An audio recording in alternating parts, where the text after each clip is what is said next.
What's up guys, FM Campbell here, welcome to episode number 20 of the Aston Villa series.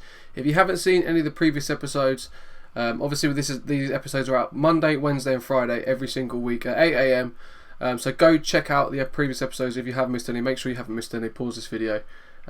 Just make sure that there's no information that I'm going to give away that you may be a little bit confused as to why I'm going on about it, as it may have already happened. So make sure you go and check out the previous episodes like I said. So we left you after the Liverpool game in the 2-0 and we've had a really poor month, and I mean a terrible month.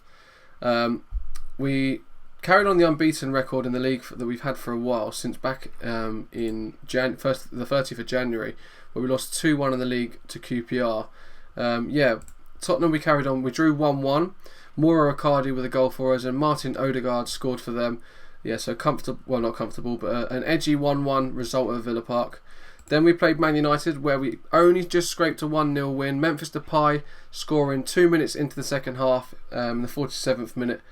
Mauro Icardi unfortunately was injured in that game, as was Jordan Ibe. Some news about Jordan Ibe, he's recently come back from injury. Where have you gone? Let's go back to the squad.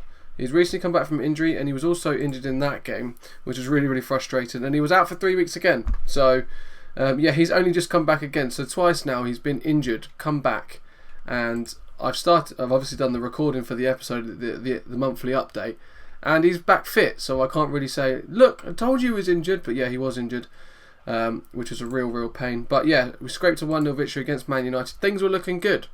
They weren't looking bad at all, to be honest with you, but yeah.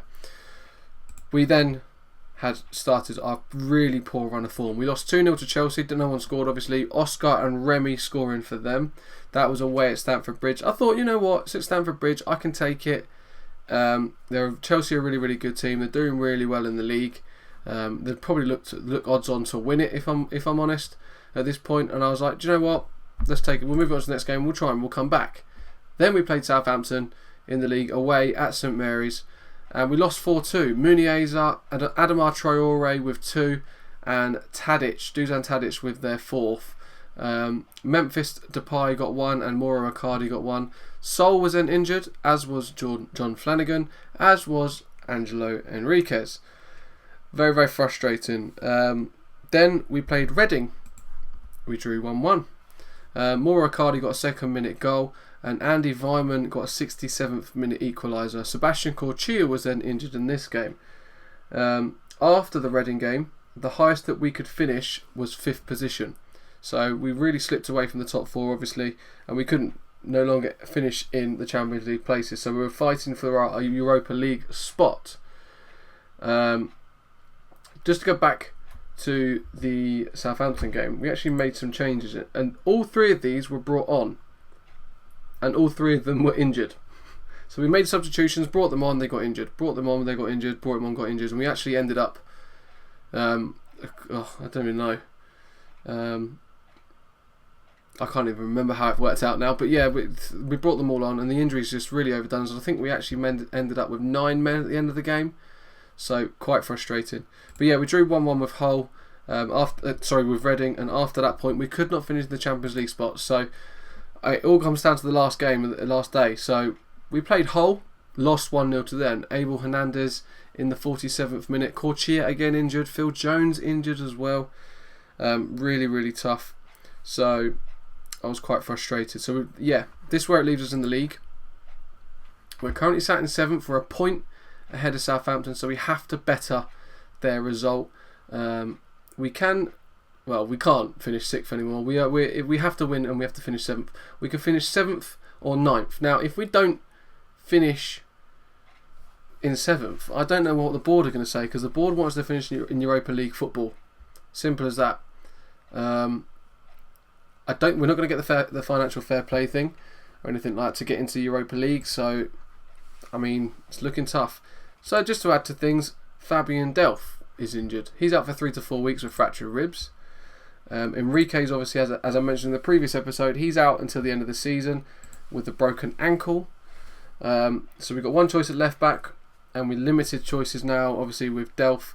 Florenzi is kicking off because he's not getting enough. Hasn't been getting enough game time. He now will get game time, obviously, because of the Delph injury. Verratti is wanted by clubs after clubs after clubs. He's currently the favourites, I think, that want him. Well, they were Chelsea, but it's currently Arsenal, Inter, Juventus, and Shakhtar. They now want him. Lucas Romero is wanted by Arsenal. Who else did we? It's not too bad at the minute. I think that's it. Yeah, they're the only players that are wanted, but people are coming in and out for a lot of the players. We signed new deals. Where are they? Let's do it this way. So, Gary Gardner was one, I think. Yeah, Gary Gardner was one. I just think I could make some money on him. His value's gone up to 750k. 23-year-old English. If we can make 2 million on him, I'll be happy. He's obviously loaned out of Coventry currently. The next one was Jonal Donacian. I think again I can make some money on him. He doesn't look that great, but another club will like him. Currently on loan at Portsmouth. His value's gone up to 240k. He's only 22 years old. So like I said, I think I can make some money on him. There was one more. I think we might have the deal going through at the moment. And this is in the under-18s. Here he is. Yeah, Anes Omerovic, 17 years old. He looks okay. He's got good physicals. His mental stats are coming along. His technical stats aren't too bad. He's got a reasonably, well, it's a pretty poor report if I'm completely honest. But he's a decent player for most League 2 sides currently. I just think, give him a little bit extra on his deal. See what we can get out of him in 2017. Then when we have a look at whether we can make some proper money on him. For £500 a week, it's a no-brainer really. Yeah, as I said, we had that really tough patch. That's affected us in the league. So the last game of the season, so the next episode, will be sort of good or bad. Yeah, very frustrated. Obviously, we're playing Newcastle, are currently sat in 11th place. They can't catch us as such, but Southampton and Everton can. So it's a real big race for the last spot in the Europa League. And I think we can do well in Europa League next season. I think if we can have a nicer draw, I think we can reach further than what we did this season. So we'll see how we get on. Middlesbrough and Fulham have been relegated. They're gone. Hull need a win. So it's between Hull, West Brom, Reading and Leicester to go down. There's 2 points in it. They've got all very similar to goal differences.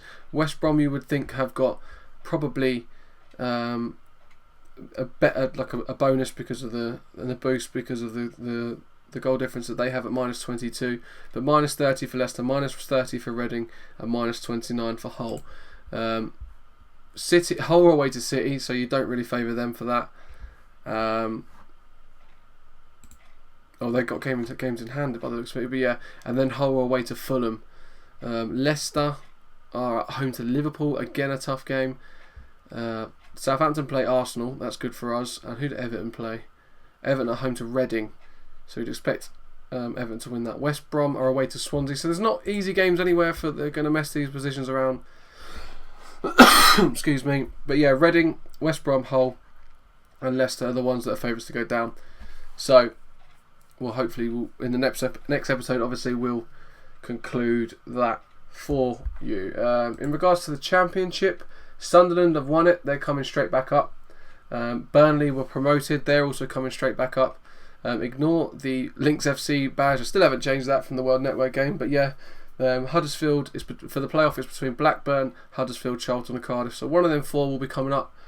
I think the winners will be Cardiff. That's what I'm going to go for.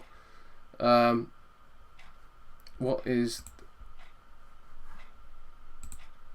going on with the playoffs? Are you going to let me show it? No? Okay. Fixtures and results. So why can't I see the playoffs? 7th of May. No. Okay, fair enough. Stages. Playoff. Here we go. Oh, it hasn't been drawn yet. All of that and it hasn't been drawn. But yeah, so Sunderland and Burnley are definitely coming back up to the Prem. What else has been going on? So, Chelsea have won the Prem. They've won it. They've won it by miles. 13 points are clear currently of Arsenal. There are 2 games though to go for a lot of teams. Obviously, as I said, we've only got 1. But City, Liverpool, Arsenal, Chelsea, Hull and Fulham all have a game in hand on everyone else. What else has been going on? that's pretty much it. It's been a real short episode again, unfortunately, like the last one. But the next episode will be the big long one. We'll have the review of the only game, which is the Newcastle game, and I'm guessing there'll be loads of things going on after that. Then we have the season review, which will all be in the next episode. So I do apologise again, like I apologised in the last episode that it was a short one. This is the squad. Again, get your comments in who you think we should maybe look to invest in the summer. Who could improve the squad? Who do you think could be cheap? I'll show you the current transfer list. It's probably a good thing to show you. So this is the current transfer list based on value at the top, obviously. So we've got Kike in there from Middlesbrough. Lucas Silva we've tried to get, by the way, but I can't get a work permit for him, which is quite frustrating, as he is a really good looking player, and I don't mean him physically. Jay Rodriguez from the ex-Southampton man, Pablo Piatti, got Cole Jenkinson for Arsenal. Ty-Dye is the guy that we've obviously signed. Very, very cheap as well. So yeah, I mean, I'm expecting loads of players to go on the transfer list in the season. People returning from their loan deals and things like that. So get your comments in, get your suggestions in, who you think we should look at. This has been episode number 20. Mad that we've got this far. Hope you're enjoying the series so far. I hope you're enjoying also the other series with the Building a Force series with York City and the World Network game, which is every Saturday with the likes of the Completely Chaz, Toxic Lemon, and Just Another Guy HD. So yeah, thanks very much for watching. Leave a like if you've enjoyed the episode. Feel free to subscribe to the channel if you're enjoying the content, and I'll see you guys with episode number 20. Mad, episode number 20. No, 21. 21, Jesus. Yeah, episode number 21 on Friday. Peace.